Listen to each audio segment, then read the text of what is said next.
Fala, basqueteiros! Dando início a mais uma edição do nosso podcast, o Basqueteiros de número 79.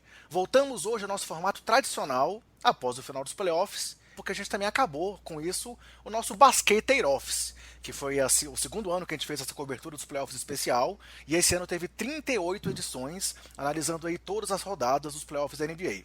Foi uma cobertura assim, bastante pesada, cansativa, mas ao mesmo tempo muito recompensante pelo retorno que a gente teve da galera, que curtiu mais uma vez nossos programas curtinhos, praticamente diários no começo dos playoffs e sempre trazendo toda a informação aí para vocês.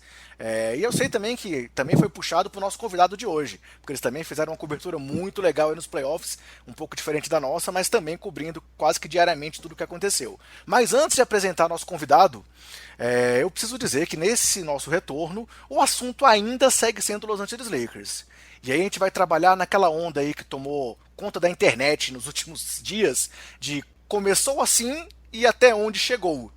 Afinal, o papo de hoje vai ser comigo, André Rocha, né?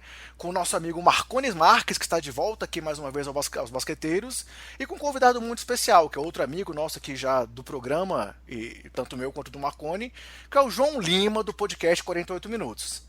Afinal, lá no longínquo 31 de agosto de 2009, em nosso podcast 46, nós recebemos o João para falar aí do novo Lakers que tinha acabado de fechar seu elenco de apoio ao redor de LeBron James e Anthony Davis. Ou seja, havia começado assim e terminou com o 17º título da franquia mais famosa de Los Angeles. Não é isso, Marcone? Bem-vindo, cara. Fala, André. Fala, amigo basqueteiro. Saudade de estar aqui com vocês. Tem pão que eu não participo aqui do pod, mas eu estou sempre acompanhando, tendo as notícias. E é o que você falou, né? Como tudo começou e deu tudo certo. O meme famoso do momento. E eu preciso abrir o jogo com o amigo basqueteiro, que é o seguinte.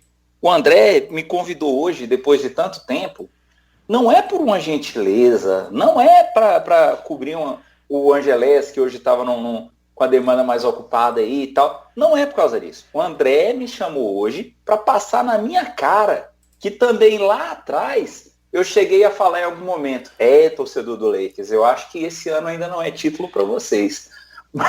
Então eu já vim pronto para poder tomar essa passada de sabão aqui na cara, para dar a cara para bater e morder a língua com essa primeira previsão que eu fiz lá atrás. Bom estar aqui com vocês, bom estar aqui contigo e com o João. Valeu mesmo pelo convite. Que maldade, Marconi. Você acha que eu faria isso? Na verdade é porque eu tava com vontade de conversar contigo, cara. A saudade bateu, eu precisava ver você aqui, nem que seja virtualmente. Mas e aí, João? Uma pergunta com resposta óbvia pra você. Tá feliz com o título do Lakers, que agora igualou o Celtics como os maiores campeões da NBA, cara? E aí, pessoal, tudo bem? Prazer estar aqui com vocês de novo. Antes de responder a pergunta, eu vou dizer, caramba, 31 de agosto. Foi tão longe que você falou de 2009, mas parece que foi isso mesmo.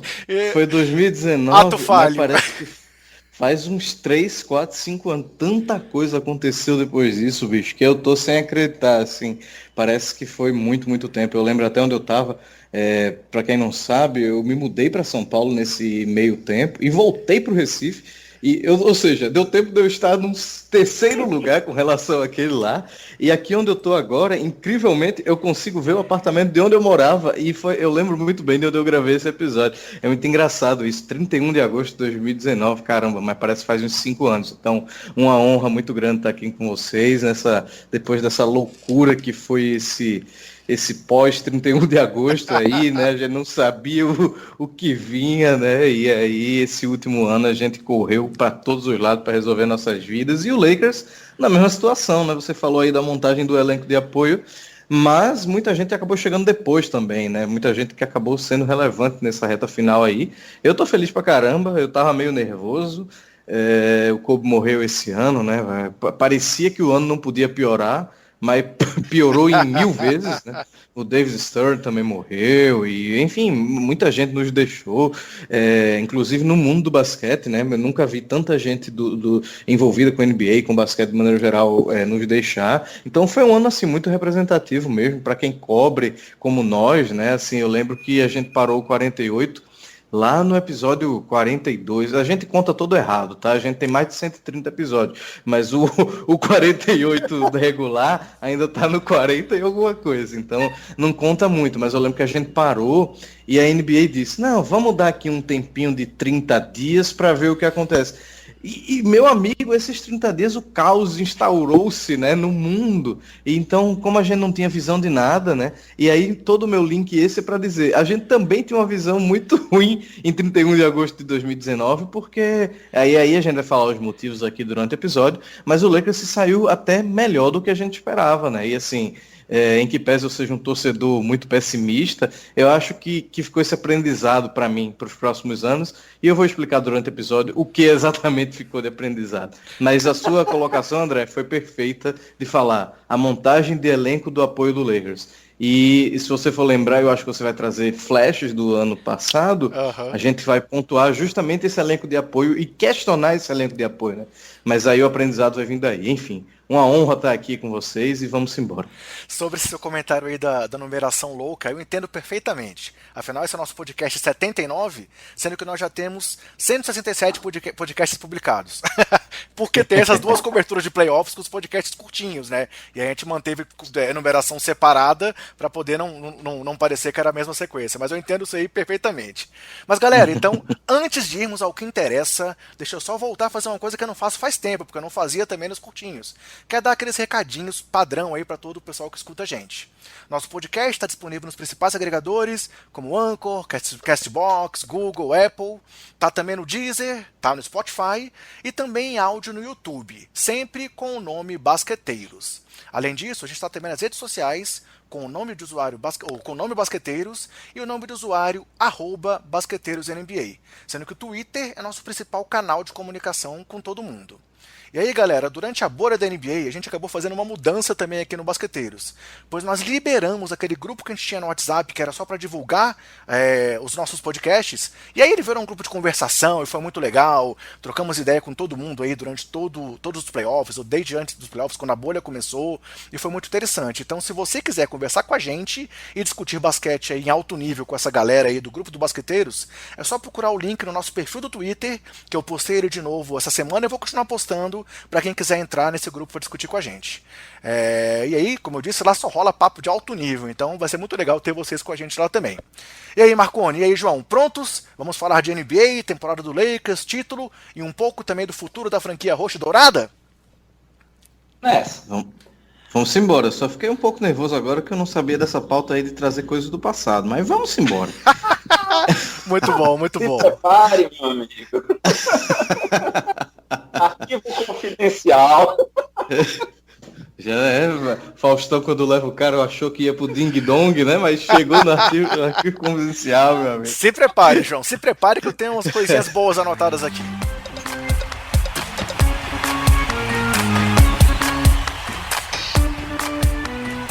Bem, galera, após uma temporada aí totalmente turbulenta, o João já trouxe alguns comentários, mas eu vou lembrar algumas coisas rápidas aqui pra vocês. Crise na China, morte do David Stern, a morte trágica aí do Kobe Bryant, que impactou principalmente a torcida do Lakers, né? E acima de tudo, essa pandemia global que ainda está afligindo a gente até hoje, além de toda a questão do Black Lives Matter, né, que a gente, aí eu aproveito aqui para abrir um parêntese, para indicar o nosso podcast 70, onde aí o nosso amigo Marconi e o nosso amigo Caleb Pérez vieram aqui com super fundamento assim para falar sobre o racismo estrutural no Brasil. Então, se você não ouviu, indico ouvir, que foi muito legal. A gente enfim viu a NBA voltar aí na bolha da Disney e acabar com mais um título para LeBron James e para o Lakers. E aqui vai minha primeira pergunta para você, João. O que dizer dessa temporada maluca da NBA, cara? Você já falou um pouco aí na introdução, mas assim, acho que a gente nunca vai ver algo parecido novamente, né? Pelo menos eu espero. Rapaz, eu espero também, porque esse ano tá muito complicado, mas assim, ainda não está solucionado, você falou muito bem, né? Então ano que vem a gente pode ter que começar de alguma forma também diferente, né? Mas essa temporada foi uma coisa muito maluca, porque a gente questionou muito em determinados momentos, pelo menos lá no 48 a gente falava muito disso, sobre a relevância de se ter uma temporada depois, né, da bolha, né, e também da eventual validade desse título, da chancela desse título, né?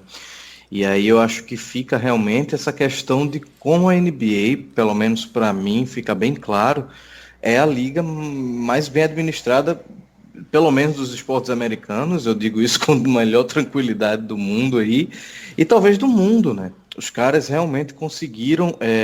Eu fui muito reticente com relação à criação dessa bolha, né? Achava que não seria válido, com muito receio que fosse propagar muito mais a pandemia, né?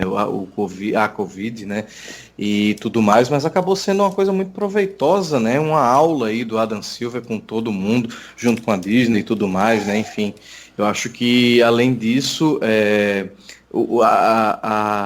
isso tira um pouco a questão do asterisco, né? E além disso, a forma que foi jogada no fim das contas, a gente pega os playoffs em si, né? E teve todo o elemento de playoff de temporada normal, né? Bola matadora de 3 em fim de jogo, defesa ganhando o jogo. Faltou a torcida, realmente. Aí faltou, né? Mas não dava para ter tudo também, né? Então, eu acho que o saldo aí fica muito positivo de como a NBA, enquanto organização, é um exemplo realmente, assim, né? E tudo isso, e aí eu vou dizer coroado, mas não é a palavra, tudo isso permeado, talvez, pelo movimento do Black Lives Matter, que eu acho que deu mais importância ainda para o título, né? Eu falei isso algumas vezes, então eu acho que é uma afirmação muito grande do LeBron James como o grande atleta dessa geração só não, né? Das últimas décadas aí, pós Michael Jordan, especialmente, e a afirmação dele enquanto figura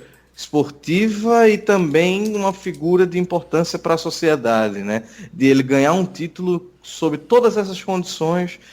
Eu falei muito sobre isso no 48. A gente não sabe como estava a cabeça dos atletas lá, a gente não sabe muito menos como estava a cabeça do LeBron, que é um cara que é cobrado para ser líder em tudo isso, né? Então eu acho que, de maneira geral, depois dessa palestrinha, a gente consegue tirar muita coisa positiva dessa temporada e realmente ela ficou marcada para a história, não só por causa da pandemia, mas eu acho que ela resumiu muito bem e trouxe muita coisa de aprendizado da pandemia, né? E aprendizado social também com Black Lives Matter. Então, eu acho que ficou um marco realmente. E o LeBron falou, antes de ganhar o título, inclusive, né, que se ele conseguisse, esse seria o título mais difícil da história. Eu até peço desculpa da história dele. Peço desculpa porque o carro do lixo está passando aqui nesse momento, né? E faz parte. Como é 2020, ele teria que passar nesse momento de gravação, né? E eu queria já antecipar que ele passa em 3 pontos aqui da rua, então ele vai fazer esse barulhinho de triturar o material umas 3 vezes ainda. Mas enfim, eu acho que do apanhado geral, muita coisa boa, de verdade, e me surpreendeu positivamente o trato da NBA com todas essas questões extremamente delicadas. Todas as questões extremamente delicadas. Tem empresa gigantesca aí que não consegue lidar com a crise, né? Obrigado aí, pessoal do lixo. Um abraço, bom trabalho para vocês. Vocês também são importantes nesse momento de pandemia. Eles que são isso fique registrado. Mais importantes, sim, é verdade. Sim. A gente não pode ficar pistola porque é a profissão aí que deveria ser muito mais valorizada, né? Mas enfim. E eu acho que é isso. Eu acho que sim, só para finalizar, tem empresa aí que tem uma crise e não consegue lidar direito com ela, né? Você imagina a NBA, que teve basicamente todas as crises possíveis enquanto ela decidiu voltar a jogar, né? Então, eu acho que fica esse aprendizado. E até assim, para desvalorizar um título desse, eu acho que fica muito difícil. Eu acho que foi tudo feito tão magistralmente que realmente a gente tem que parabenizar a NBA. E espero que ela continue tomando todo esse cuidado no draft, na free agency, na pré-temporada e nas datas que ela decidir aí voltar para o ano que vem, né? Eu já emendo aí minhas palmas também ao Adam Silver, apesar das críticas a se era cabível ou não, foi feito da melhor forma possível. Assim, eu posso afirmar isso como a minha opinião, claro, mas para mim a NBA agiu da melhor forma possível com o que ela tinha em mãos, com todas as questões financeiras envolvidas, com todos os riscos envolvidos. Não houve nenhum caso de Covid aí dentro da bolha, e o Adam Silver já está aí assim, com crédito total desde que ele assumiu a liga como já um dos grandes nomes aí da história da NBA. Talvez não ao nível do David Stern ainda, por tudo que o David Stern fez no crescimento da liga, mas exatamente como você falou, pelo que ele passou, pelas dificuldades que ele já enfrentou e pelas mudanças que ele já está conseguindo implementar na liga. Mas, Marconi, eu quero só para a gente finalizar essa nossa abertura, esse nosso comentário aí sobre a bolha, te perguntar 2 coisas. O João falou um pouco aí sobre a questão psicológica dos jogadores, e aí eu quero aproveitar o seu conhecimento técnico aí como nosso psicólogo aqui do Basqueteiros, daquela fala lá do Paul George, falando justamente sobre isso, a dificuldade, como isso pode ter impactado um pouco aos jogadores, e aí, contrapondo a isso, como é que um nome como o LeBron, assim como o próprio João citou, mostrou tanta força, parece assim, para parecer que não era nada. Porque, confesso que eu falei isso aqui já no nosso podcast, no começo da bolha, segundo jogo, pra mim, já, pra gente que tá aqui de longe, às vezes já parecia normal, porque tinha a torcida e o jogo acontecendo, então assim, mas pra quem tava lá dentro deve ter sido muito difícil tudo que aconteceu, né? Ah, com certeza, porque o atleta que está acostumado a jogar com torcida, principalmente nas ocasiões que se joga em casa, o atleta que está acostumado com toda aquela dinâmica de pega voo, vai daqui para colar, com certeza foi uma mudança severa para eles. E esse aspecto psicológico, a gente viu no começo a discussão do joga ou não joga, né? Aquilo que a gente estava falando, que o João já trouxe você também, sobre o movimento Black Lives Matter, se os caras iriam jogar ou não. E também a postura de alguns atletas falam, não vou jogar de jeito nenhum. Um cara que nem o LeBron ter tomado a dianteira e falado, ok, vamos jogar, mas vamos jogar e protestar, né? A ponto dos caras conseguirem colocar palavras de ordem nas camisas, sabe? Eu acho que isso foi de um ineditismo sem comparações nas ligas profissionais, como o João estava falando. Eu concordo com ele, a liga profissional mais estruturada que tem. Você reforçou a questão de não ter nenhum caso na bolha, todo mundo ficou cismado com esse lance de bolha. E mais do que a questão dos casos também, a gente chegou a comentar se isso ia valer a pena ou não, se ser divertido ou não. Você falou a questão da psicologia, tem um item no código de ética do psicólogo que eu gosto muito, que é assim, se você tem dúvida tecnicamente do que fazer, por exemplo, você tem que tomar a decisão pelo mal menor. E eu acho que foi o batismo do Adam Silver para ele tomar a decisão do mal menor, de fazer a bolha, de isolar efetivamente os caras e de conduzir a liga desse jeito. Eu acho que foi um batismo de fogo para ele, né? E ele também teve muita sabedoria em conciliar os interesses dos jogadores com a liga. Porque para liberar, colocar palavra de ordem nas camisas, que nem ele fez, palavras de protesto, ele conciliou o interesse dos jogadores, que falaram assim, eu não queria jogar, eu queria protestar, e o interesse da liga. E um apoio que nem o cara LeBron, que nem você falou, com certeza motiva todo mundo aí junto a se esforçar e a fazer essa campanha, sabendo que, isso foi um ponto que foi discutido em um dos pods lá atrás, sabendo que essa visibilidade iria ajudar a causa. A visibilidade que a liga traria iria ajudar a causa e não ofuscar por conta da diversão. Eu acho que foi um momento bem curioso. Não creio que o Adam Silver vá bater o David Stern. Eu acho que no David Stern vai ter aquela aura que a gente coloca em alguns grandes atletas, tipo Michael Jordan, Pelé, que o cara, ele fez aquilo e tal, ninguém vai ser um comissário que nem ele. Mas o Adam Silver teve um batismo de fogo agora e ele teve um desempenho sensacional. Show. E aí, você concorda com a gente e riscamos qualquer asterisco do título do Lakers, né? Ah, com certeza.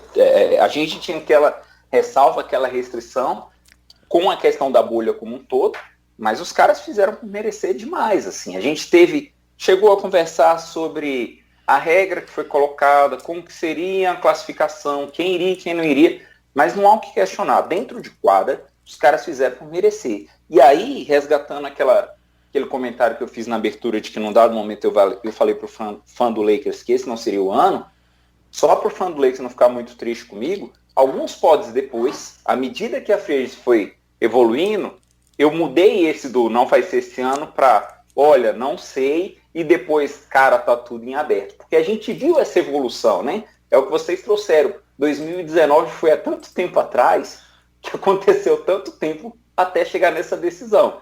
Não há o que dizer do título do Lakers. Os caras em quadra fizeram por merecer.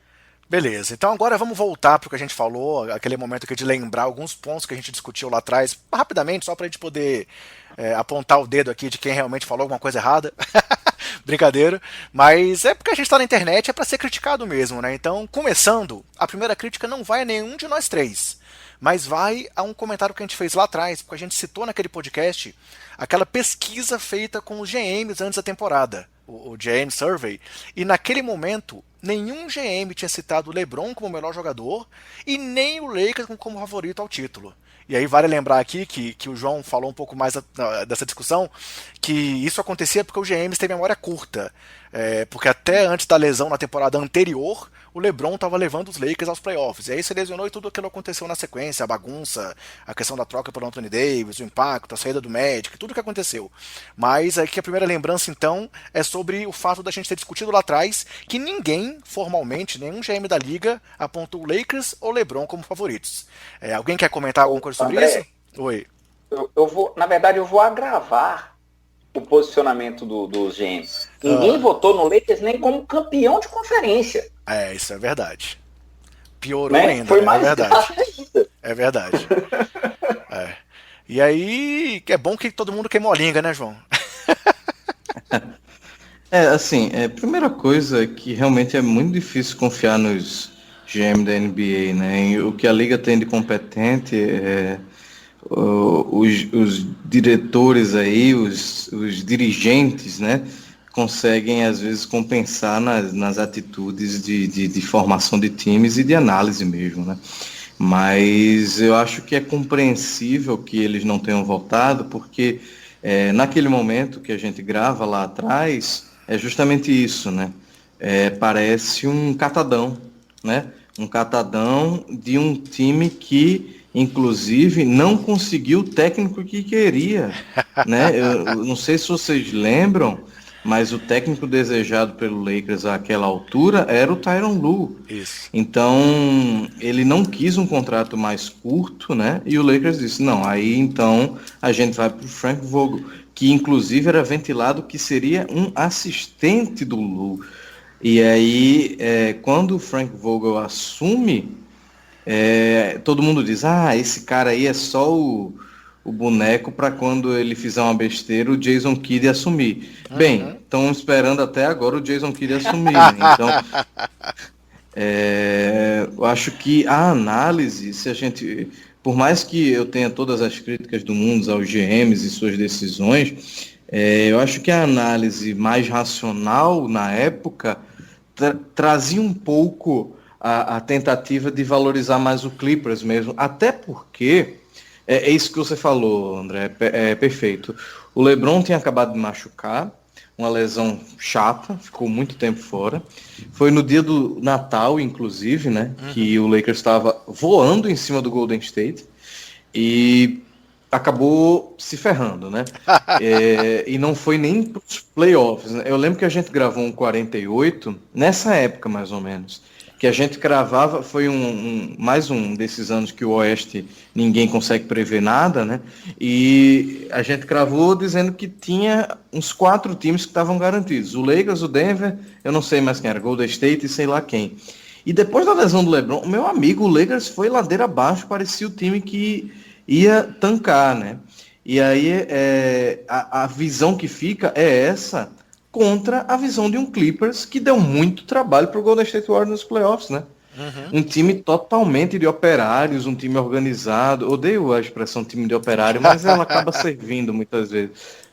Até porque operário tem que ser valorizado mesmo, não é desvalorizado não, porque a gente fala num sentido de como se não fosse um time bom, mas na verdade é um time muito bom. E todo mundo tava, putz, esse time do Clippers, ano que vem tem muito dinheiro e coisa e tal, né? Então, é compreensível que se valorize muito mais a organização do Clippers. O Clippers tinha acabado de ferrar o Lakers, pegou o Zubat de graça, né? Passou, sei lá, nem lembro, era Mike Scott, sei lá. Levaram o prêmio agora de GM do ano, né? Assim, saiu o prêmio recente aí de executivo do ano, foi pro Clippers, né? Sim. E até poderia ser pro Pelinka, né? Se a gente vai analisar o conjunto da obra, a gente tem que ser um pouco engenheiro de obra pronta, de valorizar um pouco o tipo de montagem que ele fez, afinal, acabou valendo a pena, né? Sim. Mas eu vou falar um pouquinho mais sobre a montagem. Vamos chegar lá, isso. Mas eu acho que é isso, resumidamente. O Clippers tinha uma cara muito mais de time, né? O próprio Denver tinha uma cara muito mais de time, né? O Golden State, sei lá, se não machuca tanto, né? Perdeu um Durant, mas era um time que era forte sem o Durant também, né? Então, é o Oeste, no fim das contas. E o pessoal já estava coçando os dedos para escrever isso, né? Ah, mas o LeBron foi pro Oeste, que burrice, ele tá velho, coisa e tal. Então, eu acho que passa também um pouco na descrença do que LeBron James ainda é capaz de fazer. Sim, sim. E aí, assim, só aproveitando que a gente falou um pouco aí sobre a questão do. Você trouxe já a questão do Frank Vogel, esse seria um outro assunto que eu tava aqui listado para falar. Que na época você falou tudo isso sobre a questão do Ty Lue, a questão do Jason Kidd. E assim, eu acho que também cabe agora reconhecer o trabalho do Frank Vogel, né? Afinal, desde o começo, um dos pontos-chave desse time do Lakers foi a defesa, desde lá do começo da temporada, e isso passa muito pelo que o Vogel sempre trouxe na carreira, nas defesas do time dele, né? Então, assim, acho que realmente agora, de novo, aí como engenheiro de obra pronta, acho que precisamos reconhecer o que o Frank Vogel fez desse time nessa temporada também, né? Ô, João, antes até de você responder, deixa eu trazer mais uma para essa questão do Frank Vogel. Lá no outro pod, quando a gente conversou, eu também levantei a bola de te perguntar como que você acha que ele iria se sair sendo técnico do time que tem LeBron James, que tem muita influência no banco, que chega a armar jogada pro time e tal.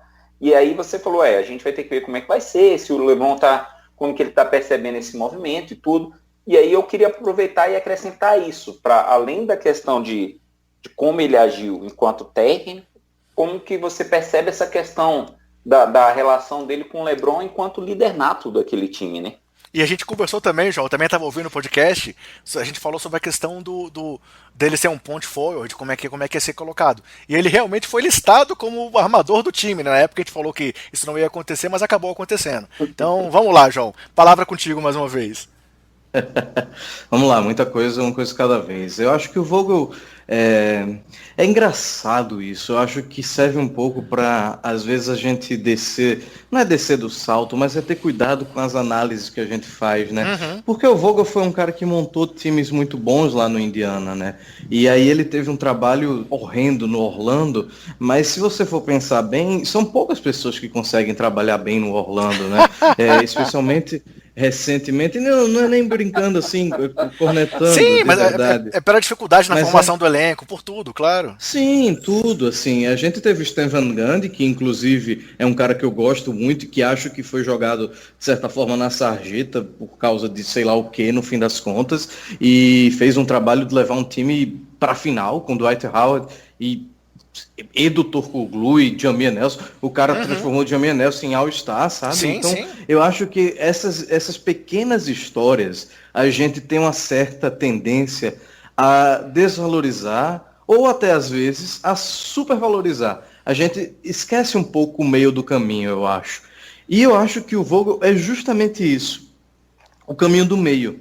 Ele é um cara que ele sabia que ia ser extremamente cobrado por ser técnico do Lakers, por ser técnico do LeBron James no segundo ano do Lakers, depois de ter se machucado e ter perdido o playoff pela primeira vez desde sei lá quando, né? Por ser o técnico do Lakers com o LeBron voltando de lesão e Anthony Davis na primeira temporada no Lakers. Então, o desafio para ele já era muito claro desde o começo. E eu acho que ele fez justamente o que ele imaginava desde o começo, que é fazer o que sabe. Ele montou o elenco para montar uma defesa que ele consegue conduzir com maestria, né? E deixou o resto a quem cabe. Então, ele ouviu o Jason Kidd, seja lá pro que foi, o Phil Handy para seja lá o que foi, o próprio LeBron para seja lá o que for, o próprio Pelinka também. Então, eu acho que, e aí é uma análise muito de longe, é que o Vogel chegou sabendo exatamente a função dele e aceitando que ele é o técnico líder ali da coisa, mas ele não é necessariamente o cara principal de tudo. Ele é mais uma peça. Se a gente for ver, talvez seja uma distribuição mais igualitária, se é que a gente pode dizer assim, dos coaching staffs aí na NBA, não sei, mas eu acho que ele não é essa figura do cara pá, mas ele é um cara que eu acho que prezou e ganhou a confiança de todo mundo pela parte técnica dele, especialmente na defesa, né? E aí, o outro ponto é que ele simplesmente conseguiu conviver muito bem com LeBron James e Anthony Davis. Eu não sei até que ponto a gente pode dizer que é fácil conviver com esses caras, porque a gente não tem a menor condição de dizer isso. O que a gente vê é nas imagens dos dois felizes, brincando e tudo mais, mas a gente não sabe, não tem ideia de como é o dia a dia no fim das contas, né? Então é muito engraçado, Taco Tuesday, realmente é engraçado, tudo mais. Até mas não tem pelo que a gente viu aí no Last Dance, né? Assim, do que a gente viu aí nos bastidores do Michael Jordan, o LeBron é tão obcecado quanto Kobe, quanto o Jordan, quanto esses grandes nomes, né? Então, você vê que aquelas caras e bocas que ele faz em momentos do jogo, você vê o quanto que ele fica louco com erros pequenos, né? Pela obsessão dele em ser sempre o melhor. Tem aquela bola clássica do Kuzma, que ele dá um passe de costas, tipo o Magic Johnson, sabe? E o LeBron faz a cara de, tipo, what the fuck, né? Óbvio que o LeBron também fica puto, óbvio que ele fica com raiva da galera, óbvio que ele fica com raiva dele mesmo também, né? Mas é óbvio também que ele tem uma coisa diferente de Kobe e Jordan, que é, por exemplo, o cara acolher J.R. Smith de volta, é uma coisa que eu não entendo. Então, por isso que... Mas é sério, eu falo as coisas e não é piada exatamente, porque assim, eu não entendo... Porque a gente não conhece os caras, é isso que a gente não pode falar, entendeu? Eu não sei qual é a relação que o LeBron James tem com o J.R. Smith. É muito engraçado a gente falar do meme dele apontando pro J.R. Smith no jogo 1 das finais, né? Mas é óbvio que até Jesus Cristo ficaria puto naquele momento ali, né? Então, mas eu não sei o que é que acontece depois, né? Então, eu também não sei dizer o que é que o trabalho que o Vogel tem para comandar um LeBron James e um Anthony Davis e um resto de um elenco que também não tem... tem o Dwight Howard. Se você for pensar bem, esse foi o ano da transformação completa do Dwight Howard. Porque antes ele era um malucaço que estava totalmente perdido, né? E aí ele disse, não, eu vi o Draymond Green e me inspirei. Mas não é assim só que funciona. Se fosse assim, eu ia ver o Bill Gates me inspirar e amanhã eu era bilionário. Não é isso. Tem todo um trabalho por trás, né? Então, certamente o Vogel trouxe muita coisa que na cabeça do Dwight funcionou muito bem. O encaixe não é só das peças em si ou do esquema em si, mas é do discurso também. Então, o que o cara fala e você acredita ou não, faz toda a diferença, não adianta. Então, o André falava, o Marconi falava dessa questão do psicólogo, e eu lembrei da minha terapia, né? Porque a terapia, tirando o podcast, é um momento que eu falo ali qualquer bobagem em 40 minutos toda semana, e o meu terapeuta tem que aceitar aquilo, tem que ouvir aquilo no fim das contas. Então, é uma coisa muito diferente. Num grupo, não. Porque se o técnico vai falar, você tem que acreditar aquilo ali. Né? Não é só simplesmente dizer, putz, porque esse cara é bom, não, porque esse cara é LeBron James, não, porque esse cara é sei lá quem. Não. Então, eu acho que o Vogel, no fim das contas, eu critiquei demais ele. Eu acho que o ataque do Lakers, até hoje, inclusive, foi campeão, sendo pobre de ideia, muito pobre de ideia, de maneira geral. A gente sofreu jogos contra Houston, por exemplo, não deveria sofrer nunca. O Lakers é um time muito superior ao Houston. Perder um jogo contra o Portland, não deveria perder nunca. E são táticas bestas, táticas bobas, assim. Enche o garrafão e não deixa os caras infiltrar. Pronto, matou o Lakers. Mesmo que por um jogo, matou o Lakers. Mas mesmo assim, o Vogel tem uma coisa de ajuste entre jogos que hoje é primeira prateleira na NBA.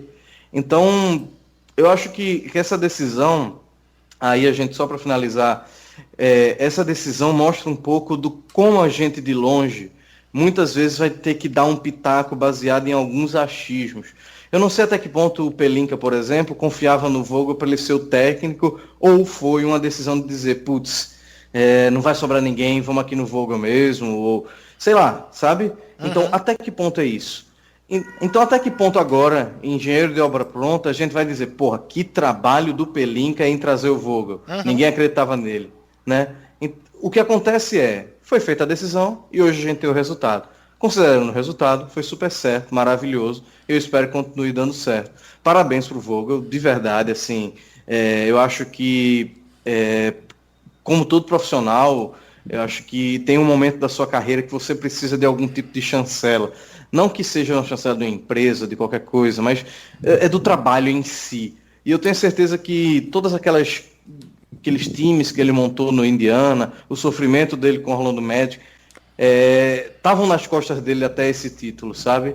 Eu acho que ele deve ter ficado muito satisfeito de ter conseguido realizar esse trabalho e entregar um título para Los Angeles, um título para Los Angeles no ano que o Kobe morreu, um título para Los Angeles no ano que ele chegou. Tem muita história, tem muita representatividade, tudo isso que aconteceu nessa temporada que a gente já falou, que foi toda essa loucura. Então, não é qualquer um realmente que tem essa capacidade. A gente viu Doc Rivers, que é um técnico provadíssimo, sofrendo demais na bolha, tendo ideias muito loucas assim, e aí a gente volta para a questão. A gente não sabe até que ponto esses caras estão lá, como eles estão lá, qual é a terapia deles lá. É muito fácil, o cara vai para a bolha, vai ficar jogando golfe. É aquela velha história, meu amigo, se dinheiro fosse solução para tudo, né? Mas não é. As pessoas têm essa tendência a pensar que o dinheiro vai solucionar tudo. E não é. Então, o Vogel teve essa cabeça, teve a capacidade técnica, eu acho que fez um trabalho incrível.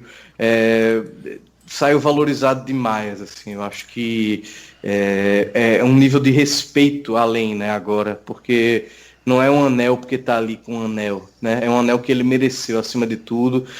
Tinha LeBron e Anthony Davis. Sim, meu amigo, se fosse assim, não sei, não precisava de Phil Jackson para Michael Jordan ser campeão, né?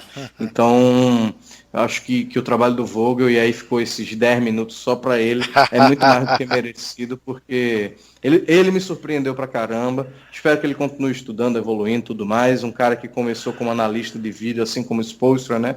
Então, é legal quando a gente vê essa evolução natural do cara aí. Então, que ano que vem ele volta ainda melhor. E nota 10 para ele agora nessa condução final. E aproveitando que você citou o Spoelstra aí, é bom ter esse reconhecimento do técnico, assim como a gente está vendo agora aí o Spoelstra sendo reconhecido por muita gente que criticava ele antes, que era marionete do LeBron e coisas assim, que já era um absurdo naquela época, mas realmente ele foi se consolidando e a gente vê o quanto que ele é um bom técnico. Assim como o próprio Ty Lue aí, que agora acabou de fechar com o Clippers e era aí citado como favorito de várias franquias que demitiram seus treinadores. Então, é difícil você ser campeão com o LeBron no time, exatamente pelo que o Marconi falou de tudo que o LeBron representa. E o Frank Vogel mostrou o seu valor, e isso foi reconhecido pela grande maioria das pessoas. Então, acho que é legal a gente trazer isso realmente nesse momento. Então, não fique tranquilo que a sua fala foi muito válida.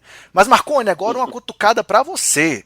Afinal, lá naquela nossa conversa, lá no nosso pod de agosto de 2019, você fez uma pergunta para o João se o tempo de LeBron James estava passando. Peça desculpa agora aí, Marconi, porque o LeBron jogou nesses playoffs. Desculpa, mas você tem que admitir que sua pergunta foi totalmente equivocada. Bom, logo na abertura do pod, eu cheguei a comentar que você só me chamou hoje aqui, não foi nem pela saudade, era para poder passar as coisas na minha cara. E essa aí era a principal, assim, né?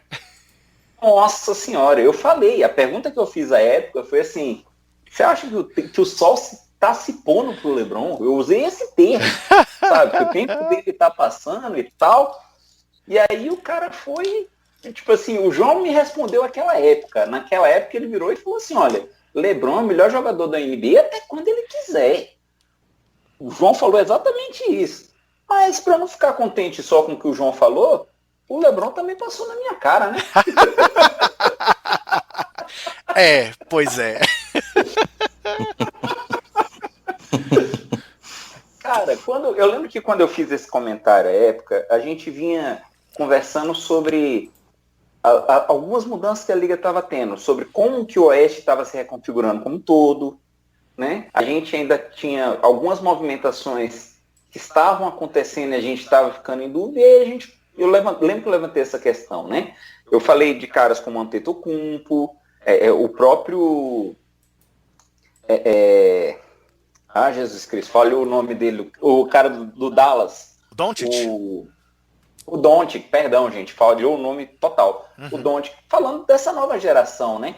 Eu falei assim, cara, será que o tempo do LeBron tá passando? Será que agora ele começa a desacelerar, começa a mudar estilo de jogo e tudo?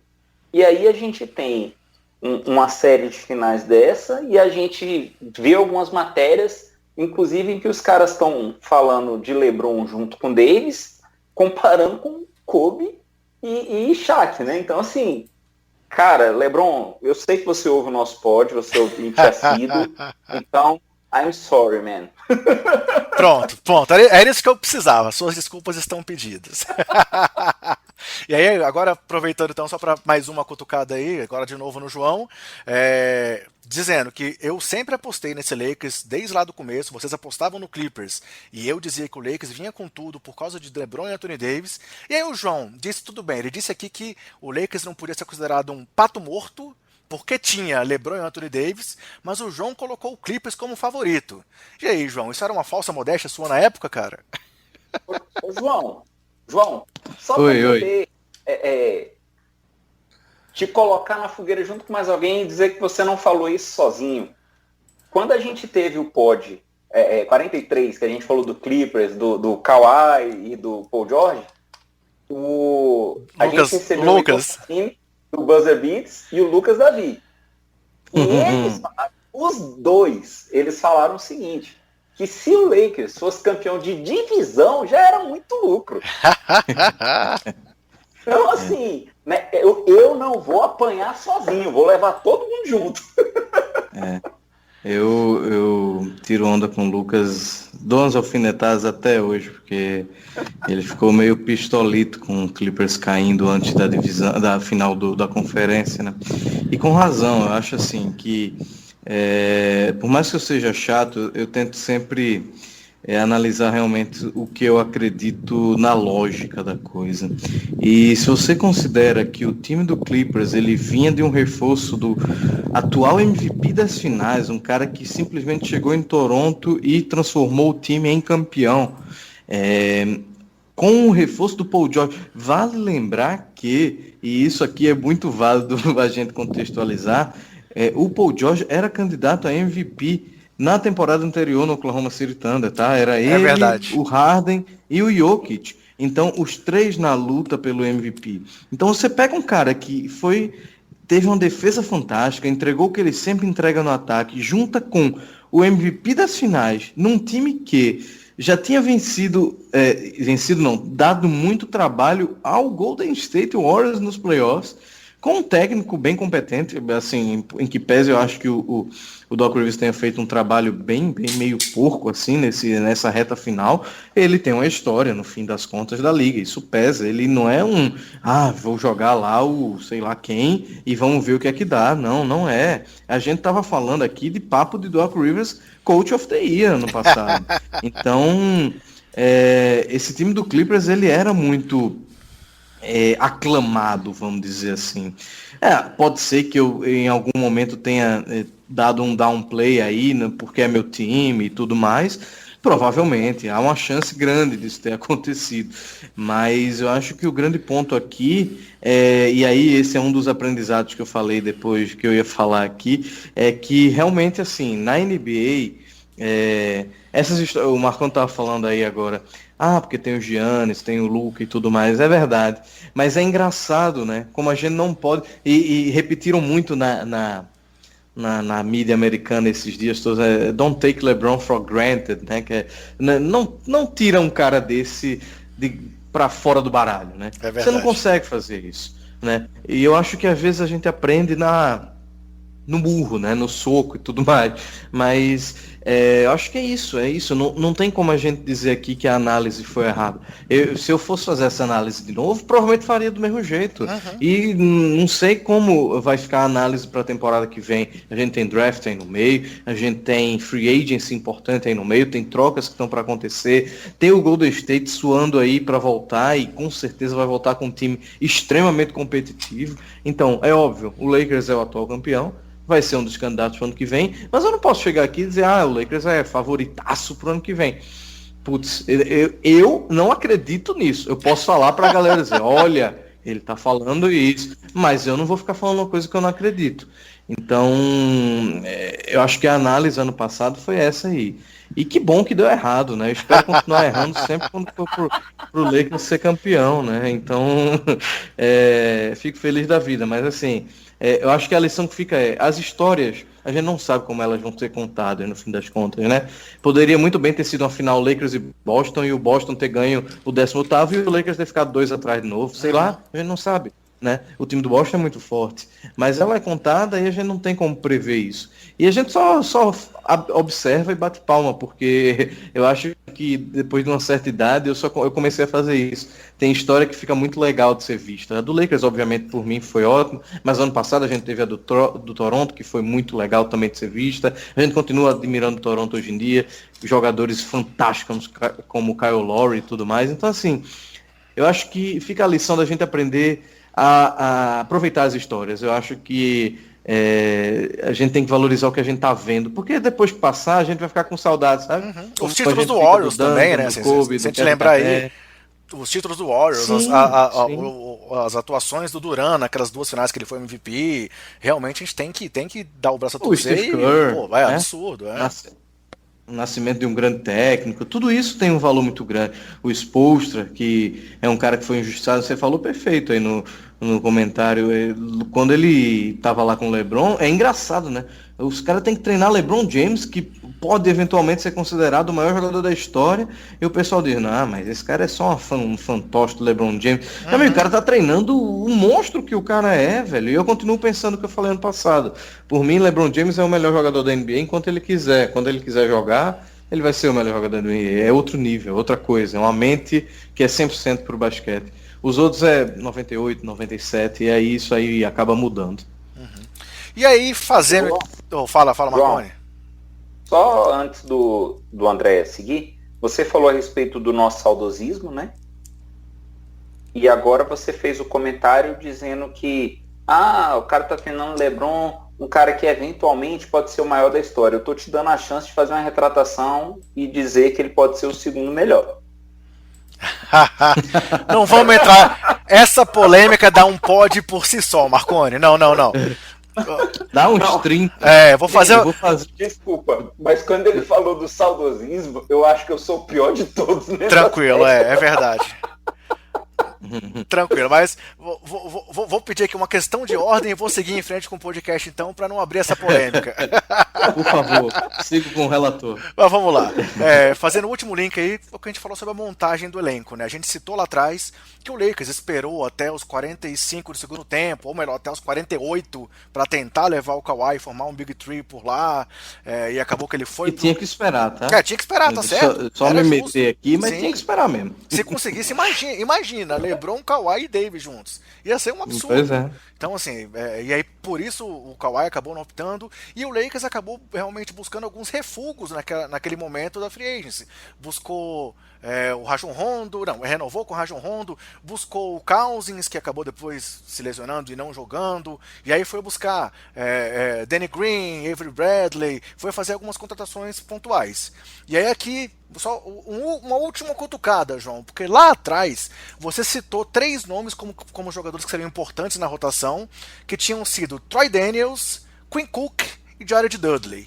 E em contrapartida, você criticou o nosso grande playoff Rondo. E aí? Sobre isso você tem algo a se defender? Ô João, não. Oi. Para poder refrescar sua memória, tá? A sua frase foi, abre aspas, a ressalva fica por nosso querido Rajon Rondo. Até hoje ninguém entendeu por que renovaram com essa desgraça. Fecha aspas. Mas é isso mesmo, assim. O Rondo é um cara que acaba se pagando porque a gente chegou nas finais, né? Mas se você for fazer a análise dele em temporada, ele é um cara que dá mais revolta do que qualquer outra coisa. E aí fica outro aprendizado. Essa temporada foi cheia de aprendizados para mim. A gente realmente, e eu sou um cara que sofro muito com isso, não dá tanto valor para alguns jogos de temporada regular, né? E é mais ou menos o que o Rondo faz. Não é nem que ele não deu valor, mas o grande mérito do Rondo e existir um playoff Rondo é porque ele é um cara que estuda demais o adversário. E ele não vai perder tempo estudando o cara para a temporada regular, né? Ele vai perder tempo estudando o cara para uma série melhor de 7, né? Para aquela famosa quinta-feira à noite em Milwaukee que o Bola Presa tanto fala, né? Aquela famosa quinta-feira à noite em Milwaukee que o Bola Presa tanto fala, né? Ele não vai se preocupar com isso. Sim, até porque quinta é o jogo da TNT lá, e são geralmente 2 jogos e ninguém nem tá vendo mais. Aham. Dependendo da época do ano, tem NFL também, né? E tudo mais. Então é uma coisa que realmente eu entendo o Rondo, especialmente a essa altura da carreira. O Rondo tá com 30 e. Acho que ele tem a idade do LeBron, mais ou menos, né? 34 por aí. Então ele realmente não vai ser um cara que vai entregar em temporada regular. Deu opt-out do contrato, né? Tô até curioso para ver o que é que vai acontecer. Uhum. Mas eu vou fazer minha meia-culpa aqui, falando que eu falei para Lucas Davi no que ele ia retornar. Que ele disse, putz, e aí? E aí eu disse, eu acho que vai dar em merda. E acabou dando, né? No jogo que ele retornou foi uma desgraça, assim. Mas se tem um cara, e são poucos que existe isso, se tem um cara que tem um modo playoff, é Rajon Rondo, né? A gente não vai falar só desse playoff. Se você lembrar dele no Pelicans recentemente, Sim. ele era o segundo. O segundo não, porque era Era Boogie, Davis e né? Cousins, é. Uhum. Mas o terceiro com tranquilidade ali, né? Então um cara que tem essa capacidade. No Fica aí Bulls. essa meia culpa. Aquele ano de Bulls também lá, que ele se Sim, lesionou contra o aí Boston. e a lesão acabou mudando tudo, né? O Uhum. Bulls poderia, inclusive, historicamente, ser outro tipo de Bulls hoje em dia, né? Porque, Exatamente. Se aquele time dá certo, poderia manter Butler, manter Wade e por aí vai, né? sim. Uhum. E é essa história que eu falo das histórias, né? A gente é uma coisa ou outra que muda, né? Um gatilho ou outro ali que muda uma situação toda. Então, eu acho que o Rondo realmente é um cara que ano após ano a gente fica puto com ele na temporada regular, mas ele é um cara que sabe entregar o que precisa, né? E no fim das contas, o cara ganhar o 17º título do Boston e o 17º título do Lakers é uma coisa que é no mínimo curiosa, né? Então o cara acabou entrando para a história aí. Ou Sobre seja, Queen. quando mais algum time quiser ser campeão para a 17ª vez, é só procurar o Rondo, né? Ou o filho dele, né? Porque Quem sabe o Neto. Cara, não, eu digo assim, para ser técnico, talvez, né? Sim, Porque sim, quem é sim. que vai chegar em 17? Eu não lembro de cabeça. É o Warriors, né? O Warriors e Bulls. Warriors e Philadelphia. Bulls com 6. E o Spurs, né? Tem 5, né? 5 é Warriors e Bulls com 6 e Spurs com 5. Ou seja, 11 anos seguidos aí, talvez pro Warriors, né? Mas enfim, sobre o Quinn Cook e Troy Daniels, eu imaginava que eles fossem ter uma rotação, um papel mais é, relevante na rotação, justamente porque eu imaginava que a gente fosse chutar mais bolas de 3. Na verdade, a gente chutou bola de 3 pra cacete. Até Mas eu achava até o que eles- Rondo chutou e converteu. Exatamente. Então isso eu acho que já resume muito bem porque o Troy Daniels e o Quinn Cook não jogaram. Um, inclusive, foi dispensado antes de chegar nos playoffs, né? Mas Então, foi só uma provocação, fique tranquilo. não, e aí, mas justificando, eu acho que é isso. Os caras, eles não conseguiram se provar a ponto de valer a pena estar em quadra, mesmo que o time fosse fraco em bola de 3, porque tinha jogo que o time não acertava nada de 3, né? Então, infelizmente, acabaram sendo decepções aí. O Troy Daniels, eu não sei se foi com vocês que eu falei, mas quando ele finalizou, eu imaginava que fosse exatamente isso. Ou ele vai chutar 3 ou ele não vai fazer mais nada, porque ele é um completo inútil fazendo as outras coisas. Sim. foi isso que você falou. O Quinn Cook um pouco menos, né? E fiquei feliz pela história do Quinn Cook, né? Tem a história lá do pai dele e tudo mais, né? Então achei que ficou legal, capaz de ficar no elenco. E o Jared Dudley, ele não serviu para jogar, mas todo mundo fala que ele é um dos glue guys mais importantes do elenco, Sim. né? Todo mundo elogiando muito que ele é uma peça extremamente importante para o time como um todo, né? E Então vale, vale lembrar que ele citou que ele formava um Big Three com o LeBron e com o Anthony Davis, né? Isso mostra como o cara é de grupo. Eu acho que Big porque ele estava um pouquinho fora de forma. Faz um tempo que ele está um pouquinho fora de forma, inclusive. Mas acho que foi mais por causa disso aí mesmo. Mas ele tem a sua relevância, assim. E fico até curioso para saber o que vai acontecer com esses caras, assim. Se voltam, não voltam. O próprio Dudley, não sei até que ponto o Lakers pode se dar um luxo de ter um cara que é basicamente um assistente, só que no papel de jogador, né? Então, ocupando o cap e tudo mais, né? Isso, e espaço no elenco e tudo mais, né? Então, tem a questão do bug, né? Disse que ele ia voltar e blá blá blá. Então o Lakers tem muitas coisas para resolver aí pro futuro. Fico curioso. Troy Daniels e Kim Cook podem ir tranquilo aí pela sombra, fazer sucesso. Esses são caras que jogariam, por exemplo, nos Washington Wizards da vida e fariam 12 a 15 pontos por jogo, né? Mas no Lakers o negócio, se você quer ser campeão, o buraco é mais embaixo. Né?